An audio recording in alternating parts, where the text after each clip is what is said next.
वस्त्रधारी जो नज़र आते हैं वो सबके साथ ऐसे ही अलग अलग जुड़े हुए हैं। मेरे साथ तो वो सफ़ेद वाला वो कैसे है, आपने एक बार मुझे एडवाइस किए थे कि उनको हटाओ, दिमाग से हटाओ, बट वो कभी हट नहीं पाए। नहीं, जब इसको मैंने ये कहा था आपसे कि उनको दिमाग से हटाओ, तो मेरा ये मतलब नहीं था कि उनको आप कंप्लीटली रूल आउट कर दीजिए।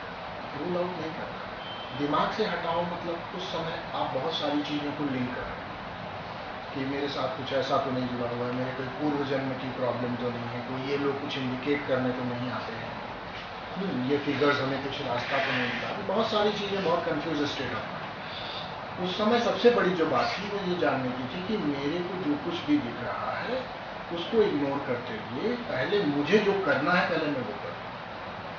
उनका होना या ना होना हम बाद में देखेंगे, बाद में एडजस्ट करेंगे, बाद में समझेंगे कि किन चीज़ों के बारे में उनका क्या सिग्निफिकेंस है। जी हटाने के लिए नहीं था, और हटाने का आप हटा भी नहीं सकेंगे।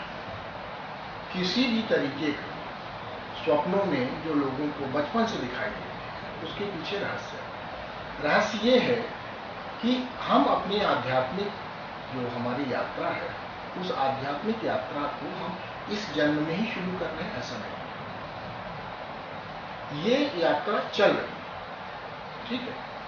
प्रकृति के इस सृष्टि के चक्र में हमारे जन्मों के बीच का जो अंतराल है, जो मृत्यु से अलग किया जाता है, हमारे को ये बहुत बड़ा अंतराल दिखाई देता है, लेकिन ये इतना बड़ा अंतराल प्रकृति के चक्र में नहीं। जो साधना हमने पिछले जन्मों में की, जिस रास्ते पर हम चले, जो रास्ता हमने चुना, जिस गुरु परंपरा से हम जुड़े, उसके विशेष गुण हमने आज भी हैं, और आने वाले समय में ज़्यादा से ज़्यादा संभावना है कि हम उन्हीं साधनाओं को फिर से उठाएं। ठीक है। दूसरी बात, दूसरा ये कहने की भी बात समझने की है कि आपने अभी तक जो किया, क्या वो कंसीडर किया जाएगा या उसका कोई इफेक्ट होगा आपकी साधनाओं में आज या नहीं। जी। तो इसका मतलब ये हुआ कि हम ये सोचे कि हमने जो इस जन्म में किया है वही हमको मिले।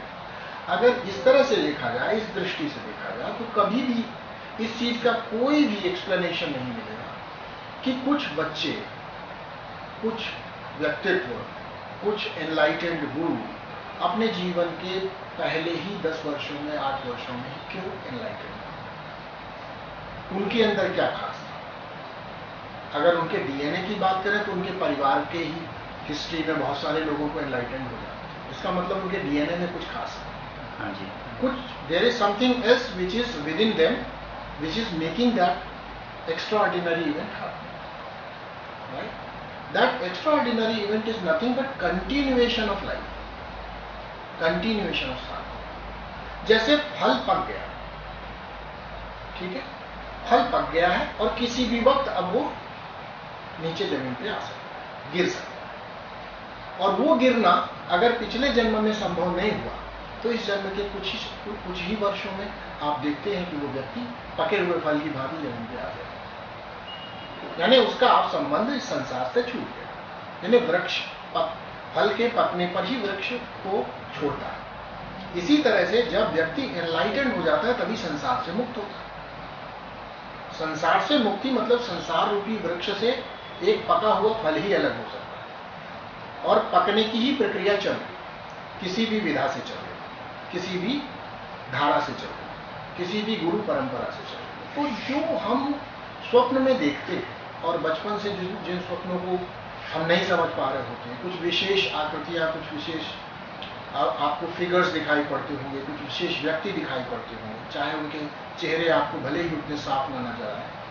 ये ड्रीम में भी नहीं है, नेचुरल जब भी फोकस करते हैं कुछ एडवाइस के लिए या कुछ चीजें करने के लिए तो तब भी नजर आते हैं। इसका सीधा स्वप्न भी तो ज्यादा नहीं नजर आते। इसका सीधा सा मतलब है कि उनकी स्ट्रॉन्ग प्रेजेंस आपकी लाइफ में हमेशा से है, और जिस मंडल से आप जुड़े हुए हैं उस मंडल का विशेष जो कोड, जिसे कहते हैं ना, एक ड्रेस कोड, हर परंपरा का एक ड्रेस कोड होता है, तो आप जिस परंपरा से जुड़े हैं उसका ड्रेस कोड व्हाइट है, इसलिए वो व्हाइट में दिखते हैं, पहली बात। दूसरी बात एक और है कि ज्यादातर गुरु, ज्यादातर एनलाइटेंड लोग जब इस दुनिया से बाहर चले जाते हैं या दूसरे रेल्म से ऑपरेट करते हैं तो ज़्यादातर वाइट ही दिखाई पड़ता है। ये भी एक बात है, ये भी एक बात है। स्वप्न में आपको ज़्यादातर ऐसे व्यक्ति, ऐसे एनलाइटेंड लोग, ऐसी पवित्र आत्माएं वाइट में दिखाई। पहला कि हमारा मिलियंस ऑफ लाइफ की एक कंडीशनिंग है कि वाइट इज प्योरिटी, ठीक है। White denotes purity, white denotes something which is compassionate, loving, ठीक है। It symbolises that. तो पहला तो हमारा ही एक अपना चश्मा लगा हुआ है कि वाइट मीन्स प्योर। दूसरी बात, और ये लोग जिस रेल्म में पहुंच चुके हैं वो हमसे कुछ ले नहीं रहे। क्या कर रहे हैं? हमें सिर्फ दे रहे हैं, यानी they have become the source. Source बनने का मतलब ही होता है कि you are now emitting all the possible radiations towards this existence. This is what you call planet Earth. जो लोग आज लड़ रहे हैं, झगड़ रहे हैं, ऊपर जाने के लिए जद्दोजहद कर रहे हैं, साधना में फंसे हुए हैं, उनको हर तरह की हर संभव मदद देना इन लोगों का काम है। तो वो वैसे भी सोर्स बन जाते हैं और सोर्स बनने पे they will appear as white, ठीक है। तो यहाँ पर सबसे इम्पॉर्टेंट बात ये है कि हम ये मेकआउट करते चलें कि क्या हम जो अभी कर रहे हैं वो हमारे अंदर की एनर्जीज को सही डायरेक्शन में ले जा रहे हैं। Are we feeling at ease with our self or not? Are we feeling little bit of fulfilment or not? ये बिल्कुल सही है। ऐसा महसूस करते जाना, ऐसा इवैल्यूएशन करते जाना बिल्कुल करना चाहिए, मेरा ऐसा मत है।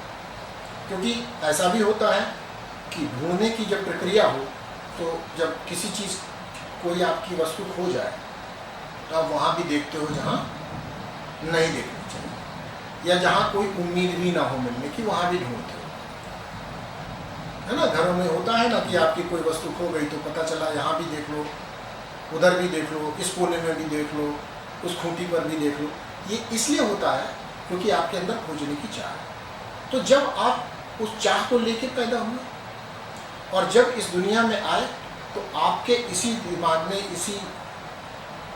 इसी जो आपका मेंटल मेकअप है, इसमें खोजने में आपको लगा दिया। तो ऐसा भी हो सकता है कि कई बार आप गलत जगह पे जाके खोजने लगे, और ये रियलाइजेशन कैसे होगा कि मैं गलत जगह खोज रहा हूँ?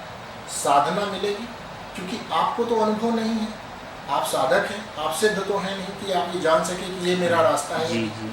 आपको अपने पूर्व जन्म का कोई अनुभव भी नहीं है कि जिससे आप कह सकें कि हाँ ये जो व्यक्ति है ये उसी गुरु परंपरा या उसी साधना को मुझे दे रहा है जो अभी तक मैं करता आ रहा था।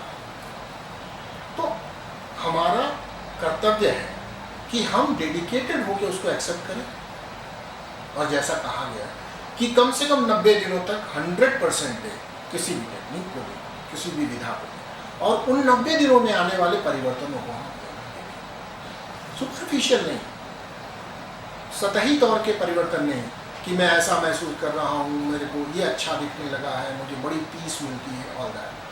ऐसा वास्तव में आप अपने आप से कितने संतुष्ट हैं? क्या आपके अंदर की प्यास कुछ बुझी हुई मालूम पड़ रही है? तो आप थोड़ा समय और दीजिए और विश्वास पैदा करिए और आगे बढ़िए। और अगर ऐसा नहीं महसूस कर पाते हैं, कई लोग हैं ऐसे जो अलग अलग गुरुओं के पास जाते हैं, 1 वर्ष 2 वर्ष नहीं, कई वर्षों की साधनाओं के बाद उनको लगता है कि नहीं, हम गलत जगह पर, हमारा ये रास्ता शायद नहीं, या हमें वो नहीं मिला जो हम चाहते थे मिलना चाहिए। तो ये तभी होता है जब आपकी पुरानी साधनाओं के अनुरूप आप इस नए जीवन में